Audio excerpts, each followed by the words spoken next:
Pak Ronald, tadi Anda juga menyebutkan mengenai handphonenya yang hilang begitu ya. Memang dari dulu sempat hilang dan bahkan sempat pihak keluarga kalau tidak salah nanti mungkin boleh dikonfirmasi lagi dengan Pak Firza. Itu adalah pernah aktif kembali sosial medianya dalam beberapa waktu yang lalu. Nah, setahu saya yang punya teknologi untuk mencari handphone yang hilang itu hanya dua, Pak. TNI atau enggak Polri gitu. Nah ini bagaimana? Apakah memang Polri tidak dapat menemukannya atau bagaimana? Sebenarnya untuk kronologis WA aktif kembali itu sudah dijelaskan oleh penyelidik ke pihak keluarga, di mana saya bacakan Mas ya, pada tanggal 8 Juli 2025 itu tim Osnal Direktorat Kriminal Umum Polda Metro Jaya melakukan penyelidikan dan mendapatkan informasi bahwa ada laptop di ruang kerja almarhum ADP di kantor. Nah kemudian laptop itu dibuka oleh penyelidik. Nah disitulah WA masih terkonek di laptop tersebut dan disitulah centang duanya masuk di WA korban ADP. Itu untuk WA. Kemudian untuk media sosial yang handphone, atau saya sebut saja ya Instagram, itu dia memang punya fasilitas, ya memang punya fasilitas apabila pemilik akun tersebut, ya diketahui dan dengan sumber informasi yang mereka dapatkan dari Instagram bahwa pemilik akun tersebut sudah meninggal dunia, maka mereka akan membuat status, memang sudah pasti dari Instagram, yaitu remembering, yang artinya kalau bahasa Indonesia mengenang. Siapapun masih bisa melihat akun tersebut, namun tidak ada lagi yang bisa mengakses untuk masuk apabila memiliki password atau apapun, itu langsung di-ban oleh Instagram. Tapi untuk akun tersebut tetap ada di Instagram untuk mengenang pemilik akun tersebut. Demikian, Mas. Ya, sementara yang untuk teknologi itu bagaimana, Pak? Artinya hanya dari pihak kepolisian sebenarnya kan yang memiliki kemampuan untuk ada teknologinya untuk mencari handphone yang hilang itu. Bukan cuma pihak kepolisian sih, sebenarnya dari KPK juga bisa, pokoknya dari aparat penegak hukum rata-rata memiliki kemampuan itu. Tapi masalahnya yang namanya alat bukti device yang namanya handphone, kemudian laptop, kemudian yang intinya menggunakan sinyal wifi atau apapun itu yang berhubungan dengan jalur internet, itu bisa deteksi kalau device tersebut atau alat tersebut atau handphone tersebut itu dalam posisi on. Begitu dia on, maka bisa terdeteksi di mana posisinya, kapan dia on, kapan dia hidup. Nah itu selagi handphone tersebut, device tersebut tidak dihidupkan atau tidak dalam kondisi mati, tidak bisa ditemukan secara IT atau secara teknologi oleh tim penyelidik. Baik, saya ke Bung Firza kalau begitu sekarang. Apakah pihak keluarga atau dari penasihat hukum memiliki bukti baru seperti yang disampaikan tadi untuk kembali membuka kasus ini? Terima kasih Pak Renold atas ulasannya. Sebelum kita masuk kepada yang dikatakan tadi bukti baru, artinya tentu keluarga dan kita penasihat hukum siap untuk menyampaikan nanti ketika nanti kita bersama-sama untuk sepakat dibuka lagi proses penyelidikan kasus ini. Sebelumnya itu, yang perlu harus kita lihat adalah bagaimana agar penyelidik pihak kepolisian memperdalam penyelidikannya. Memperdalam penyelidikan itu bisa kita lihat mulai dari ketika mayat ditemukan.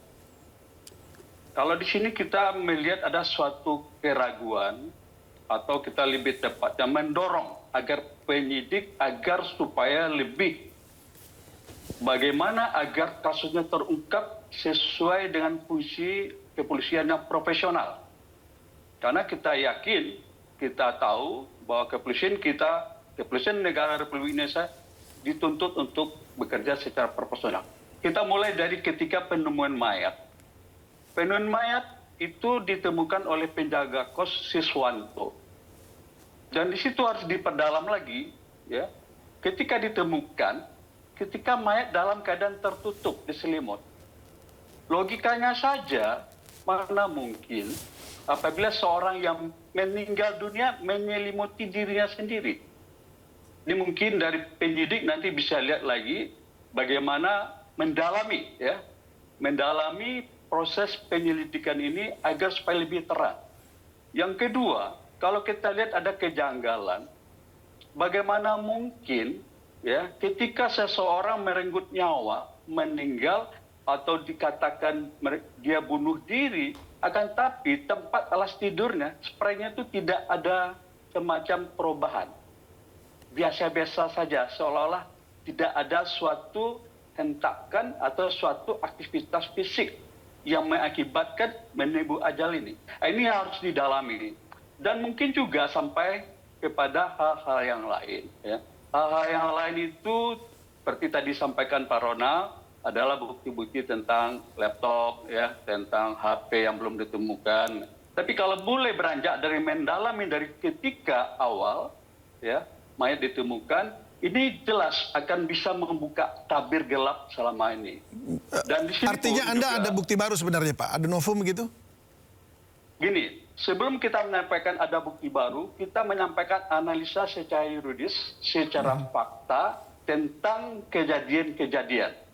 Barulah nanti kita bicara pada proses membuktikan atau menambahkan bukti atau mengajukan bukti. Baik, saat itu penasihat hukum, keluarga atau pihak keluarga saat olah TKP itu diundang nggak Pak?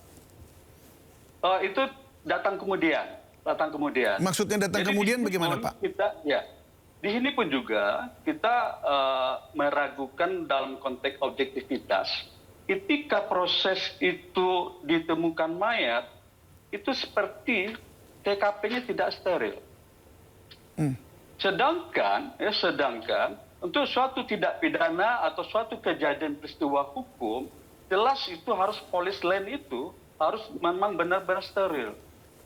Ini pengamatan dari kita penasihat hukum maupun yang disampaikan oleh keluarga korban. Baik, boleh saya konfirmasi dulu ya Pak ya, Bung Firza ke Pak Ronald. Bagaimana Pak Ronald, apakah memang demikian yang disampaikan tadi oleh pihak penasihat hukum? Kalau untuk proses TKP, ya karena tindakan pro justisia sebagai teknis dari kepolisian berdasarkan SOP, ya, kita kan harus menjaga yang namanya status quo, ya, menjaga namanya status quo. Jadi bisa dihadiri pihak keluarga, tapi tidak boleh masuk ke dalam TKP. Tidak boleh masuk ke dalam TKP sampai dengan olah TKP itu selesai. Namun demikian pihak keluarga tetap kita berikan akses. Ya, ini keterangan dari penyelidik memberikan akses di mana saat diberitahukan seperti saat dari pihak penyelidik memberitahu, sebenarnya sudah diberitahukan hasil otopsi kemudian dan segala sesuatu hal perkembangan penyelidikan pada saat menyampaikan hasil gelar perkara hasil penyelidikan. Nah, untuk pihak keluarga itu pada tanggal 14 Juli 2025, pihak keluarga sudah pernah datang bersama-sama dengan penyelidik untuk mendatangi TKP. Dan di situ juga bersama-sama penyelidik dari Direktorat Kriminal Umum dengan pihak keluarga sama-sama membuka barang-barang milik almarhum ADP di dalam koper. Iya, tapi tadi katanya sudah tidak steril lagi katanya begitu, atau tidak sudah tercemar begitu. Dalam artian apalagi misalnya disinggung dengan CCTV yang kemudian bergeser dan segala macam. Itu bagaimana tanggapannya? Ya, kami tidak mau di sini memperdebatkan hal itu, tapi pada intinya semua warga yang di